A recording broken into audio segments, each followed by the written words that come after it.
ఇప్పుడు అమరావతి నిర్మాణం ఆగిపోద్ది అంటారా వీళ్ళు పెట్టిన ఇంకా మెయిల్స్ కారణంగా? అది అంటే ఏడీబీకి, ఏషియన్ డెవలప్మెంట్ బ్యాంక్ అను వరల్డ్ బ్యాంక్ కి కంప్లైంట్ పెట్టారని చెప్పి ఈ నిన్న మొన్న ఈ వినిపిస్తుంది. ఓడతూపులకి మైలు పెడితే ఇవన్నీ అయ్యేదిగా చచ్చేది కాదండి. వాళ్ళు అంత గుడ్డోళ్ళు ఏం కాదు.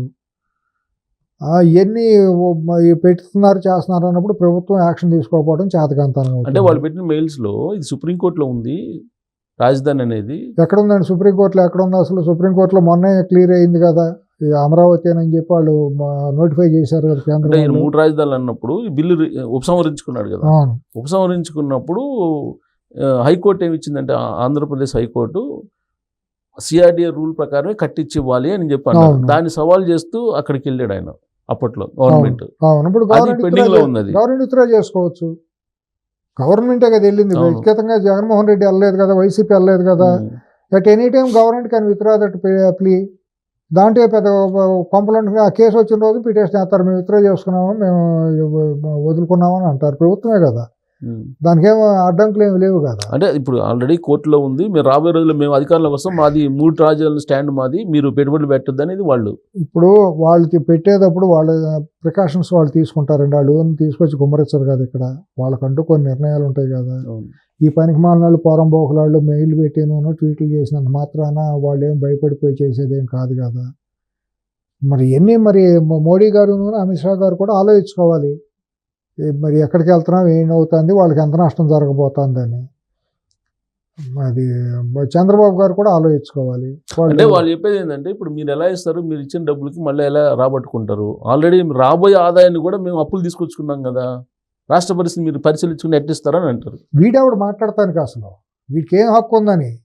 రాష్ట్రాన్ని సర్వనాశనం చేశారు. వీళ్ళు ఏదో ఇచ్చుంటారు, గ్యారంటీస్ ఇస్తేనే కదా వాళ్ళు చేసేది. ఏమి ఇచ్చారనేది మనకు తెలియదండి. వాడు ఏదో ట్వీట్ చేసి పోరంబోక ట్వీట్ చేసినంత మాత్రాన, మెయిల్ పెట్టినంత మాత్రాన ఏం ఆగదండి. అట్టయితే రోజు దిక్కుమొక్కు లేని దివాణం లేని అదవులందరూ రోజు 100 మెయిల్ పెడతా ఉంటారండి. లేదు దాని మీద రియాక్ట్ అయ్యేది మళ్ళీ సపరేట్ మళ్ళీ కమిటీని పంపించిందంట వరల్డ్ బ్యాంక్. మళ్ళీ చెక్కింగ్కి రీచెకింగ్ మళ్ళీ చేసినప్పుడు మళ్ళీ టెండర్లో మళ్ళీ కొద్దిగా ఆగాల్సి వచ్చింది అనేది కదా. వాళ్ళు పిలిచినప్పుడు కొద్దిగా చిన్నపాటి పొరపాట్లు జరుగుతాయండి. అంతేగాని వీళ్ళు కూడా మసిపూసి మారేడుగా చేయరండి. వరల్డ్ బ్యాంక్ ఒకసారి ఫైల్ కనుక బ్యాడ్ అయితే రేపు పొద్దున్న రెప్యుటేషన్ పోతుందండి ఎవరైనా సరే. కాబట్టి 5 ఏళ్ళు రూలింగ్లో ఉండాలి, అటువంటి తప్పులు చేయరు. ఒకవేళ వాళ్ళు కమిటీ మళ్ళీ వెరిఫికేషన్కి ఇన్స్పెక్షన్కి వచ్చినా కూడా అన్నీ ట్రాన్స్పరెంట్గా చెబుతారు. దాంట్లో ఎటువంటి ఇది లేదు. అసలు ముందు ఈ కలుపు మొక్కలు తీయాలండి వీళ్ళు. ఇటువంటిది నిరంతరం జరుగుతూనే ఉంటుంది. అదే ఆంధ్ర రాష్ట్రానికి పట్టిన దరిద్రము శని. అది విచిత్రమైన పరిణామం ఏంటంటే ఇప్పుడు అక్కడేమో బెంచ్ పెట్టాలనుకున్నారు హైకోర్టు, దాని మీద కూడా పిల్లు వేశారు. మాకు అవసరం లేదు, అక్కడ పెట్టాల్సిన అవసరం లేదని 2 లాయర్లు వేశారు. అమరావతి నిర్మాణం వద్దని అంటున్నారు. పోలవరం అది అక్కడేదో జరుగుతుంది, దానికి కూడా ఆపండి అని అంటారు. దాన్ని కూడా 41 అడుగులకి తగ్గించేసారు. 41 అడుగులు కుదించడం వలన గ్రావిటీ పోతుంది అనేది నిపుణులు చెబుతున్నారు. ఇక అది ఏమవుతుందో ఆంధ్ర రాష్ట్రం గురించి యువతకి బాధ్యత లేదు. అక్కడ యువత కనీసం ఎవడో కూడా రాష్ట్రం ఏమవుతుందని ఎవడో చదవటం లేదు, స్పందించడం లేదు. ఎమ్మెల్యేలు అయితే ఉన్నారో లేదో కూడా తెలియట్లేదు. అసలు అక్కడ 124 మంది ఎమ్మెల్యేలు ఎక్కడ ఉన్నారో ఏంటో కూడా తెలియదు. వాళ్ళ సంగతి ఎలాగైనా ఇప్పుడు చంద్రబాబు నాయుడు గారు లేదంటే లోకేష్ గారు లేదంటే మంత్రులు చేసే ప్రయత్నాలు ఏవైతే ఉన్నాయో వాటిని ఈయన అడ్డుకోవటం వెనక ఏంటి అసలు ఉద్దేశం ఏం కనిపిస్తుంది? అరాచకం అండి. ఉద్దేశం ఏముంది? అరాచకం అంతే. వాళ్ళ భాష, వాళ్ళ భావజాలం, వాళ్ళ పద్ధతులు అంతా కూడా అరాచకమే. వాళ్ళు బుద్ధి ఉన్నాడు. ఆడు అనలేదండి ఒకడు శ్మశానం, అమరావతి శ్మశానం అని అన్నాడు కదా, ఎడారి అన్నాడు ఒకడు, శ్మశానం అన్నాడు ఒకడు. వాళ్ళు దౌర్భాగ్యులు. వాళ్ళ భాష భావజాలం అంతా అటువంటి వాళ్ళు ఎంతసేపు నోరు తెరితే శ్మశానాల్లోనూ ఎడారులు అనే భాషే తప్పించి సస్యశ్యామలము, బంగారుమయము, బంగారు తెలంగాణ అన్నట్టు ఎట్లా అయితే ఒక ట్యాగ్ ఉంటుందో భావజాలాన్ని బట్టి భాష కూడా వస్తుందండి. ఇప్పుడు డెవలప్ అయితే మళ్ళీ ఉనికి కోల్పోతాము అనే యాంగిల్ ఏంటి? ఇప్పుడు ఒకటండి, ఇప్పుడు 9 కోస్తా జిల్లాల వాళ్ళు కూడా తెలుసుకోవాల్సిన ఇది ఒకటి ఉంది. విఘ్నత కలిగిన వాళ్ళు అందరూ కూడా, రెస్పెక్ట్ ఆఫ్ పార్టీస్, ఇంటలెక్చువల్స్ అందరూ కూడా, ఎప్పటికైనా కూడా వైఎస్ కుటుంబం అనేది క్యాన్సర్ లాంటిది ఆంధ్ర రాష్ట్రానికి. 9 కోస్తా జిల్లాలను సర్వనాశనం చేసేస్తుంది, చెరబడుతుంది. ఆ 9 జిల్లాల వాళ్ళు తెలుసుకుని ఆ 4 రాయలసీమ జిల్లాల నుంచి వచ్చే ఇటువంటి ఫ్యాక్షన్ ఎలిమెంట్స్ని మాత్రం తొక్కినారలేకపోతే మాత్రం ఆంధ్ర రాష్ట్రం అనేది కుక్కలు చింపినేస్తారు. ఏదన్నా అవుతున్నాడు. అది భవిష్యత్తులో ఇంకా దాని గురించి ఎవడో కూడా మొహం కూడా చూడండి. అది ఆలోచించుకోవాల్సిన విద్యావంతులు, హైదరాబాద్లో ఉండి ఇక్కడ స్థిరపడిపోయామనేవాళ్ళు కూడా కాకుండా అంత అటు కాకుండా మనదే బాధ్యత ఉంది, రాష్ట్రం బాగుండాలనే బాధ్యత ఇక్కడ వాళ్ళు కూడా గుర్తెరిగి ఏదో ఒక రకంగా అక్కడ ఒక కార్యాచరణ అనేది చేయకపోతే మాత్రం ఈ బ్యాచ్, ఈ లంపెన్ బ్యాచ్ని మనం ఒక అన్ని రకాలుగా రాజకీయంగా, సామాజికంగా, చట్టపరంగా అన్ని రకాలుగా కట్టడి చేయకపోతే మాత్రం ఆ ఆంధ్ర రాష్ట్రం అనేది పైకి రావడం అసంభవం అండి. అంటే కట్టడి చేయటం అంటే ఇప్పుడు ప్రధానంగా మీరు చూడండి, ఈ లంపెన్ శక్తులన్నీ కూడా చిత్తూరు, కర్నూలు, అనంతపురం, కడప ఈ 4 జిల్లాల నుంచే ఉంటుంది ఈ వారు మాట్లాడటం, ఈ వికృతం అంతా కూడా. ఈ ఉత్తరాంధ్ర నుంచి మాట్లాడి పోరంబోకలు కొంతమంది ఉండారే, నోటికి ముడ్డికి తేడా లేని వాళ్ళు, వాళ్ళదేమీ లేదు, ఆవరగాళ్ళు వాళ్ళు. వాళ్ళు రేపు పొద్దున కాదనుకుంటే మళ్ళీ చంద్రబాబు గారు వెళ్ళిపోయి కాళ్ళు పట్టేస్తారు, బోర్లో పడిపోయి కాళ్ళు పట్టుకుంటాడు ఒకడు ఆల్రెడీ మొదలెట్టాడు, అప్పుడే బయటకు వచ్చేసి ఏదో రకంగా వస్తాను, జనసేనకు వచ్చి చేరతాను, నాకు దారి ఇవ్వమని చెప్పి ఇంకోటి మొదలెట్టాడు. కాబట్టి ఉత్తరాంధ్ర నుంచి వచ్చేవాళ్ళు ఏదో అవకాశం కోసం వాడు మెప్పు పొందడం కోసం మాట్లాడినట్లే, కానీ వాళ్ళతో డేంజర్ ఏమి లేదు ఉత్తరాంధ్ర నుంచి వచ్చి మాట్లాడేవాళ్ళు. అసలు ఆంధ్ర తెలుగు జాతికి మొత్తానికి గత 70 సంవత్సరాలుగా జరుగుతున్న నష్టము, కీడు, చీడ మొత్తం అంతా కూడా రాయలసీమ నుంచి వచ్చిన నాయకుల ద్వారానే జరిగింది. అంటే అందరూ కాదు కదా, కొంతమంది ఇప్పుడు కిరణ్ కుమార్ రెడ్డి గారు ఇటువంటి వాళ్ళతో నేను అంటానికి లేదు. ఇప్పుడు ఆయన ఉమ్మడి రాష్ట్రంలో మీరు వైఎస్ ఫ్యామిలీ గురించి చెప్తున్నారు, 100% వైఎస్ ఫ్యామిలీయే. వాళ్ళ అనుచరులు ఏదో అంతే కదండి. ఇప్పుడు రాజశేఖర రెడ్డి కూడా అంత దుర్మార్గంగా ప్రవర్తించలా. ఇది పెట్టుబడులు వద్దు, చంద్రబాబు ఉన్నప్పుడు కూడా ఏమి పెట్టుబడులు వద్దు, రాష్ట్రం ఇదే ఎక్కడ అనలేదుగా. పెట్టుబడుల విషయంలో ఆయన చేయలేదు. హైదరాబాద్లో కూడా ఎక్కడ తప్పు చేయలేదుగా. రాజకీయాలు ఏమన్నా చేసుకోవచ్చు, కానీ చంద్రబాబు అభివృద్ధి చేస్తా అంటే అడ్డుకోలేదుగా ఎక్కడ. కొన్ని చంద్రబాబు చేసిన అభివృద్ధి మార్గాన్ని ఎక్కడ అతను అడ్డుకొని ఓఆర్ఆర్ విమానాశ్రయాన్ని అన్నింటినీ చేయలేదు కదా. అలైన్మెంట్లో కొద్ది గొప్ప మార్చుకుని ఏదో లాభం చేసుకున్నాడు, కానీ ఇటువంటి దుర్మార్గమైన అతను కొద్దిగా మెచ్యూర్డ్గానే బిహేవ్ చేశాడు ఆయన రాజశేఖర్. నో డౌట్ ఆయన కొద్దిగా చదువుకున్నాడు, చుట్టుపక్కల ఉన్న మిత్రులు అందరూ కొంత ఉన్నారు, మెచ్యూర్గానే బిహేవ్ చేశాడు. కొన్ని విషయాల్లో దుడుగ్గా వెళ్ళిపోయి, కొన్ని విషయాల్లో కర్మగాలి కొడుగ్గా కన్నందుకు తప్పనిసరి పరిస్థితుల్లో కొన్ని పాపాలు మూసి, ఇప్పుడు బ్రాడ్గా చూసుకున్నప్పుడు మనిషి సమ్వాట్ డీసెంట్ గానే, కంపారిటివ్ గా డీసెంట్ గా, లేకపోతే చేస్తే చాలా బెటర్. 1000 రెట్లు అందుకనే కదా కనీసం అందరూ కొంతమంది నాయకుడిగా ఆయన్ని ప్రేమించేది, గౌరవించేది. మనం కూడా కొన్ని విషయాల్లో కొన్ని తీవ్రంగా వ్యతిరేకిస్తాం, కొన్ని విషయాలు ఉన్నట్టే మాట్లాడతాం, గౌరవిస్తాం. మనకేమో వ్యక్తిగత ఎజెండాలు మనకేముంటాయి, ఆయన మీద ద్వేషం ఉండాల్సిన అవసరం ఏముంది. ఆయన కొన్ని మంచి పనులు చేసినప్పుడు తప్పకుండా మంచి పనులు చేశాడు, బాగానే చేశాడు, మెచ్యూర్డ్గా చేశాడని చెప్పుకుంటాం.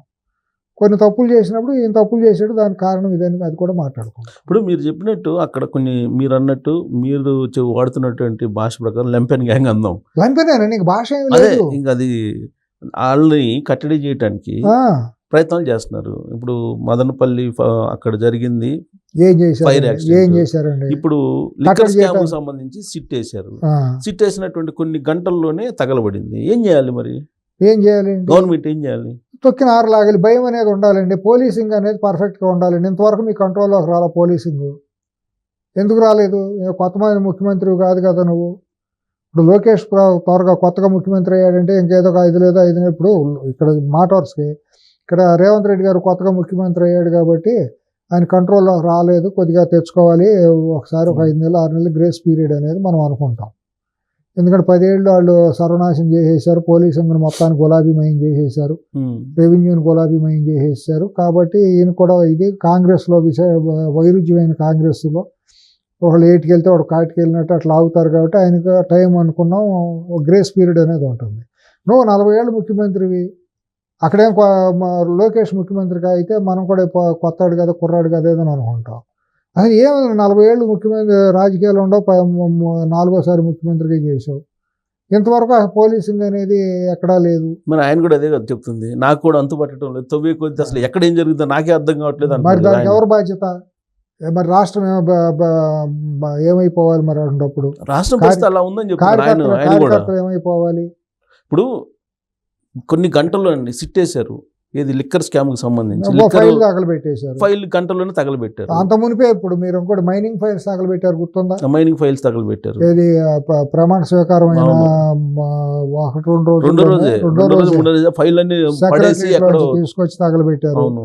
కొన్ని ఫైల్స్ సెక్రటరియట్ లోనే మిషన్లు పెట్టి ముక్కలు ఇది ఉంటుంది కదా, ముక్కలు తరిగేసే మిషన్లు ఉంటాయి. అవును. 3-4 మిషన్లు తీసుకెళ్ళి అక్కడ పెట్టి సెక్రటరీలో ఫైల్స్ అన్ని తగలబెడితే అనుమానం వస్తుందని చెప్పి దాన్ని చించేసారు. మైనింగ్ ఆఫీస్ చుట్టూ నిఘా పెట్టినా గానీ తీసుకెళ్ళి అక్కడ మన కానూరు దగ్గర అక్కడ తీసుకెళ్లి తాడిగడప దగ్గర కాలువ కట్ట మీద తీసుకెళ్లి తగలేసారు. పెద్ద పులిపాక ఎక్కడో. అవును. ఇప్పుడు దీన్ని వాసుదేవరెడ్డి వీళ్ళందరిని పట్టుకుని ఏదో సమాచారం తెచ్చి దాని మీద సిట్ వేశారు. సుబ్బారాయుడు గారిని ఏదో కమిటీని వేశారు. రాజశేఖర్ బాబు కొంత పవర్ఫుల్ మంచి టీం ఆఫీసర్ వేశారు. ఫైల్స్ తగలబెట్టారు. ఎక్కడికి పోదండి, ఏదో ఒక సాక్ష్యం దొరుకుతుందండి. అంత ఇదైనా సరే తవ్వితే ఎవడో తప్పించుకోలేడండి. చట్టం చేతులు చాలా పొడవైనయండి. రాజ్యాంగం, చట్టం, రాజ్యం చేతులు, స్టేట్ హ్యాండ్స్ చాలా లెంగ్తీ పొడవైనవి. కానీ అన్ని పర్సనల్ ఫైల్స్ అంటున్నారు కదా. మరి ఎక్కడ పోతే మరి సెక్రటరియట్లోనూ ఆఫీసులో ఉండాల్సిన ఫైల్స్ పోతాంటే 8 నెలలు ఏం చేశారు? మీరు చెప్పేది అఫీషియల్ ఫైల్స్ అయితే ఉంటాయి. ఇప్పుడు ఆయన లిక్కర్ ప్రైవేట్గా అమ్ముకున్నారు కదా, అయ్యో బ్రాండ్స్ అయినా కూడా అక్కడ దొరుకుతాయి కదా. దాని ఇప్పుడు ఆ లిక్కర్ కంపెనీలో దొరుకుతాయి కదా కొన్ని ఫైల్స్. ఎన్ని లీటర్లు సప్లై చేశారు, ఎంత కమ్మారు, జిఎస్టీ ఎంత కట్టారు, ఇవన్నీ వస్తాయండి. అడిగితే గొక్క తిప్పుకోలేనట్టు, సమాధానం చెప్పలేనట్టు ఎన్నో ఉంటాయి. వాళ్ళు పట్టుకుంటే ఎక్కడికి పోవు. ఫైల్స్ తగలబెట్టినంత మాత్రాన ఎక్కడికి దాటిపోరు. ఎక్కడికి దాటిపోతారు? ఇప్పుడు ఇది మదనపల్లి జరిగి దాదాపు 3-4 అదే మరి అక్కడ ఫైల్స్ తగలబెట్టారు. మదనపల్లి ఏముందండి, చాలా చోట్ల ఇటువంటివి జరుగుతున్నాయి. మరి ఏం జరుగుతుంది ఏంటో తెలియట్లేదు. ఒక మాట అండి, కన్నబాబు అనే అతని మీద అక్కడ బోర్డు గుండు కొట్టేసి రుషికొండని మొత్తం అంతా కర్త కర్మ క్రియ డిజైనింగ్ స్ట్రక్చర్ అంతా అతనే చేసి అక్కడ ముఖ్యమంత్రిగా ప్రమాణ స్వీకారాన్ని కూడా ముహూర్తం పెట్టి వేదిక ఏర్పాటు చేశాడు. మళ్ళీ జగన్ వస్తున్నాడు అని చెప్పి అధికారంలో ఉన్నప్పుడు ఏముంది తీసుకొచ్చి వాళ్ళు సిఆర్డిఏ కమిషనర్గా వేశారు. పట్టుబట్టి నాకు కావాలంటే అతను ఉంటేనే నేను ఉంటాను అన్నట్టు పట్టుబట్టి మున్సిపల్ మంత్రి తీసుకొచ్చి వేయించుకున్నాడు. ఏంటి అంత అవసరం ఏంటి? అంటే దానికి ఆ రోజు కన్నబాబు గారు ఏదో కొంత హెల్ప్ చేశారు అనేది కూడా అనిపిస్తుంది. మరి అంటే ఏం హెల్ప్ చేశాడు? అట్టా హెల్ప్ చేసిన వాళ్ళందరూ అట్టాగే తులసిబాబు కూడా హెల్ప్ చేశాడని చెప్పుకుంటున్నారు. ఏంటి ఈ దౌర్భాగ్యాలు చేసే హెల్ప్ కావాలా? అట్లా అనుకుంటే ఇప్పుడు గవర్నమెంట్ ఆఫీసర్స్ లో 80% అసలు పనికిరాదు. ఇప్పుడు డోస్ పెట్టి ట్రంప్ కనుక తీసేసినట్టు అందరిని తీసేయాలి. ఎట్టా తీయటం అండి? అసలు అటువంటి వాళ్ళు నమ్మటమే తప్పండి. నైవంచికల కింద లెక్కాళ్ళు. అటు మాట అయితే అటు, ఇటు మాట అయితే ఇటు మాట్లాడటం. ఇప్పుడు మీకు ప్రజలు అంత మెజారిటీ వేసింది ఎదవలు తీసుకొచ్చిన లీకుల మూలాన మీరు గెలిచింది. కూటమి గెలిచింది ప్రజలు ఇచ్చిన మ్యాండేట్ మూలాన. ఈ యదవలో తులసిబాబు గడువునని కన్నబాబు లాంటి వాళ్ళు తీసుకొచ్చిన చేరవేతల మూలాన గెలవలేదు కదా, ప్రభుత్వం రాలేదు కదా.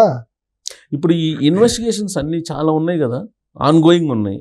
అవును. ఇప్పుడు ఈ ముందుకు జరగకపోవడానికి కారణం ఆఫీసర్స్ నిర్లక్ష్యమా, లేదంటే జగన్మోహన్ రెడ్డి గారు మళ్ళీ వస్తాడని భయమా? ఏం కనిపిస్తుంది? ప్రభుత్వం యొక్క చేతకాంతనం, ఒక దిశానిర్దేశం లేకపోవటం, కమాండ్ చేయలేకపోవటం, దానికి తగ్గ మెన్ అండ్ మెటీరియల్ సమకూర్చుకుని ఒక ధీటుగా దాటిగా ముందుకు వెళ్ళలేకపోవటం. అంటే ప్రభుత్వం ఏం చేసింది? ప్రభుత్వం ఇప్పుడు చెప్తుంది, చెప్పినప్పుడు కింద స్టాఫ్ సుబ్బారావు అనే మనిషిని, సుబ్బారావు కెపాసిటీ ఏంటి, సుబ్బారావు చేయగలడా లేడా, ఒక టైం పెట్టాలి, 6 నెలల్లో నాకు కావాలి అని చెప్పి. నీకు దొరకరా? కొత్తగా రాష్ట్రం ఏమైనా ఉగాండా, టాంజానియా ఉన్నావు నువ్వు? సొంత రాష్ట్రమేగా. ఆ మాత్రం ఒక 50 మంది ఆఫీసులను ఏరుకోలేనంత దీనస్థితిలో ఉందా రాష్ట్రం పరిపాలన? ఐపీఎస్లు అందరూ చేతకాని వాళ్ళేనా? ఐఏఎస్లోనూ ఆర్డీఓలు లేకపోతే ఇంకా తతిమాళ్ళు ఎవరో చేతకాని వాళ్ళేనా? లేరా? మీకు దొరకలేదా?